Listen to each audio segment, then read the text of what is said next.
কোনো ধরনের প্ল্যানিং ছাড়াই ঘুরবার গেতাছি গোয়া, আই মিন আঙ্গো গোয়া না, জাগার নাম গোয়া। তো ফাইনালি গাইস দিল্লি এয়ারপোর্ট। আসলে সেটা কি গুয়াহাটি থেকে গোয়া পর্যন্ত ডাইরেক্ট ফ্লাইট নাই, তার জন্য আমরা দিল্লি থেকে ফ্লাইট চেঞ্জ করলাম। কোনো প্ল্যানিং ছাড়া ডাইরেক্ট গোয়া যাওয়ার জন্য রেডি। আমার লগে আছে নীলচান ভাই, ও জালুকবাড়ি ওয়েট করতেছে আমার জন্য। আমি আছি 6 মাইল। প্রথমে জালুকবাড়ি থেকে অরেও ডামু, তারপরে যাবো সিধা গুয়াহাটি এয়ারপোর্ট, তারপরে যাবো গোয়া। আরেকটা কথা, এই ব্লগ ভিডিওটা কিন্তু আমি গোপ্রো ক্যামেরা দিয়ে বানাইতেছি, কারণ আপনারা তো জানেনই গোয়া দুনিয়ার সাগর, বিচ আর পানি দেখলে তো কন্ট্রোল হবই না, গোসল টোসল করবার মন যাইবো, যার জন্য আইফোনটা ডাইরেক্টলি পানিতে ভিজাইতে একটু খারাপ লাগে, কিন্তু গোপ্রোটা একটু খারাপ লাগে না, কারণ ফুললি ওয়াটার প্রুফ। তো গাইস বর্তমান জালুকবাড়ি পাইলাম, আর জালুকবাড়ি থেকে আমি এয়ারপোর্ট গেতেছি। মানুষ খারাই রয়েছে, নইলে আমি ডাইরেক্ট উবের বুক করে ডাইরেক্ট এয়ারপোর্টে গেতাম।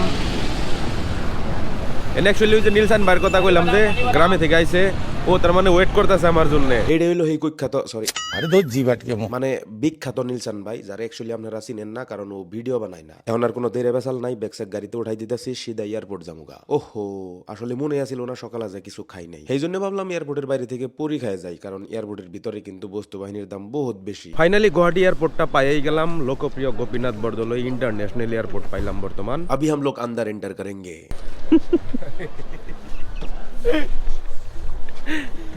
এই খারাপ দেয়া যায় গো। ব্যাগ স্যাক চেকিং করে নিলাম, এখন বোর্ডিং পাসটা নিমু। আর আমার ব্যাগটা কিন্তু বড়, যার জন্য কিন্তু ব্যাগটা আমি দিয়ে দিমু, লগে রাখুম না। এই ব্যাগটার ঝামেলাটা মাইরে থেকে আগে। গুয়াহাটি থেকে গোয়া পর্যন্ত কিন্তু ডাইরেক্ট ফ্লাইট নাই, আমরা দিল্লি থেকে ফ্লাইট চেঞ্জ করা লাগবো, কিন্তু ব্যাগের কোনো ঝামেলা নাই, ব্যাগটা ডাইরেক্ট গোয়া যায় পাইবো, আর আমরা গোয়া থেকে ব্যাগটা নিয়ে নিমু। আর ব্যাগেরে দিয়ে দিলাম বাই বাই। তো ফাইনালি বোর্ডিং পাস নিয়ে নিলাম, এখন লাগেজেরও কোনো প্রবলেম নাই, লাগেজ আমরা ডাইরেক্ট গোয়াতে যায় নিয়ে নিমু। ফ্লাইট যদিও দিল্লি থেকে চেঞ্জ করা লাগবো, দুইটা ফ্লাইটের বোর্ডিং পাস কিন্তু গুয়াহাটি থেকেই দিয়ে দিছে। এখন কিন্তু দিল্লি যাওয়ার পরে বোর্ডিং পাসের কোনো ঝামেলা নাই, হালকা পাতলা চেকিং তো হবই। এয়ারপোর্টে অ্যাকচুয়ালি কিছুমান জায়গায় ভিডিও এলাও নাই, সবকিছু দেখানো সম্ভব না। আর এয়ারপোর্টে আর কি দেখবেন, এয়ারপোর্টে ডাইরেক্ট উড়াল দেওয়া লাগবো।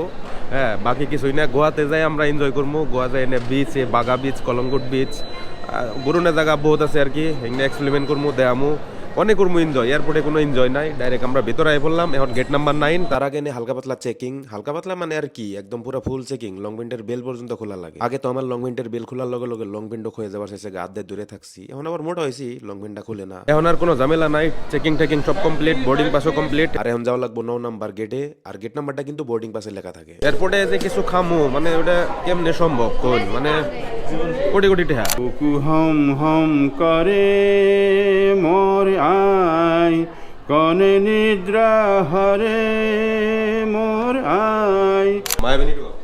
মায়াবিনী রাতির বুকুর দেখা পালু তোমার ছবি, ধরা দিয়া গোপনে আহি হিয়ার কুন।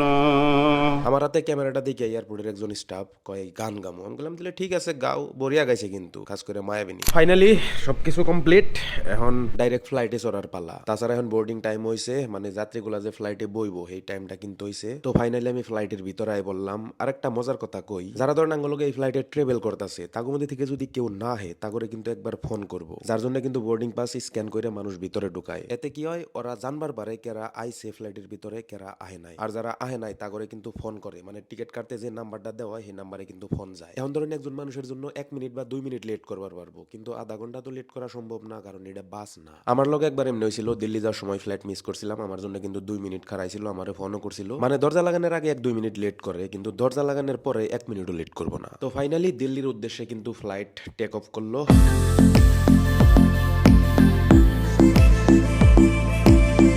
আর ওই পাহাড়গুলো হইছে গ্যাংটকের পাহাড়। আমরা যেহেতু শিলিগুড়ির উপর দেখাতেছি, যার জন্য আমার ধারণা হইলো যে ওইগুলা গ্যাংটকের পাহাড়ই হবো। গ্যাংটকের ট্যুর করার সময় কিন্তু এখন, আর আমি গেছিলাম জুলাই মাসে, যার জন্যই মূলত আমি গ্যাংটক যাই ওষুধ করবার নিয়ে একটু বরফ দেখি নাই। এখন একটা নুডলস নিয়ে নিলাম অর্ডার করে খাওয়ার জন্য, আর এনে দেন না রেড লেভেল, মানে উইস্কি, মানে মদ সদ সব পাওয়া যায় দিয়ে এনে। আর 40 টাকার কোক হইলো 200 টাকা। ও মাই গড, মানে ফ্লাইটের ভিতরে চা খাবার গেলেও আপনি 200 টাকা খরচ করা লাগবে, তারপরে 300 টাকা খরচ করলে পাবেন আপনি ম্যাগি, নুডলস, পাস্তা। এটা কোনো কথা? 300 টাকা খরচ করলে মাছ, মাংস, সবজি টবজি, ডাইল মাইল দিয়ে ভাত খাওয়া যাবো বরিয়া করে 2 জন মানুষ। যাই হোক, বড় লোকের বড় বড় ব্যাপার। মেনু দেখে দেখে টাইম পাস করতে করতে আই পাইলাম দিল্লি এয়ারপোর্ট। আর এই আপাতকালীন জানকারিটা না আমার কাছে একটু খারাপ লাগে। প্লেন যখন পানিতে বা সাগরে ল্যান্ড করবো, সেই সময় আসলে কি করা লাগবো, লাইফ জ্যাকেট আছে সিটের তলে, কেমনে করে বাই করে পিন্দা লাগবো, এই বিষয়ে এনে জানকারি দিছে। আর এখানে মেনু সেনু দেখতে দেখতে টাইম পাস করতে করতে আয়া পাইলাম দিল্লি এয়ারপোর্ট। ফাইনালি ফ্লাইট কিন্তু দিল্লি এয়ারপোর্টে ল্যান্ড করলো। আর ওইটা হইলো আমার ব্যাগ। ব্যাগ নামাইতে দিয়ে ওরা একটু দয়াময় করে না, মানুষের যদি একটু দামি বস্তু টস্তু থাকে তাতে ভাঙ্গা ঢেঙ্গা হেল দিব দিয়ে এরা। ফাইনালি গাইস আমরা পাই গেলাম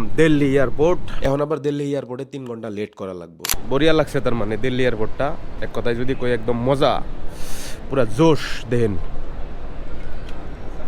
1 লিটার পানি 100 টাকা নিছে, এটা একটা খারাপ কথা তার মানে। হ্যাঁ আরো এনে এক কাম করি, পানিটা আধা খাইয়া এদিন আবার ফুল করে নিয়ে যাই। এটা ড্রিঙ্কিং ওয়াটার আছে।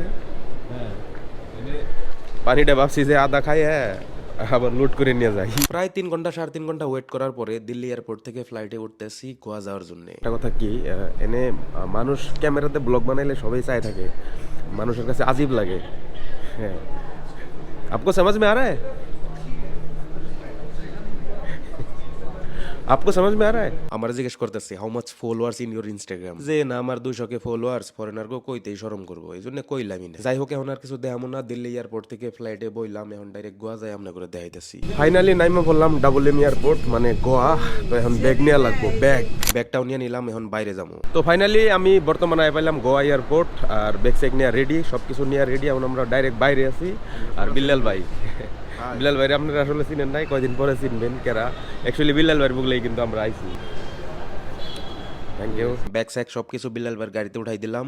আর এখন যাবো বিল্লাল ভাইয়ের বাড়িতে, মানে বিল্লাল ভাইয়ের বাড়ি কিন্তু গোয়ায়, মানে বিল্লাল ভাইয়ের দেশের বাড়ি কিন্তু আসামের বরপেটা ডিস্ট্রিক্টে, কিন্তু গোয়া থাকতে থাকতে গোয়ার লোকে লয়ে গেছে। প্রায় 20 বছর ধরে গোয়া থাকে, গোয়ায় বাড়ি ঘর বানাইছে, গোয়ায় ফ্ল্যাট স্লেট কিনছে, গোয়াতেই তার মানে বিজনেস টিজনেস সবকিছু গোয়া। পাই গেলাম কা বিল্লাল ভাইয়ের ফ্ল্যাট।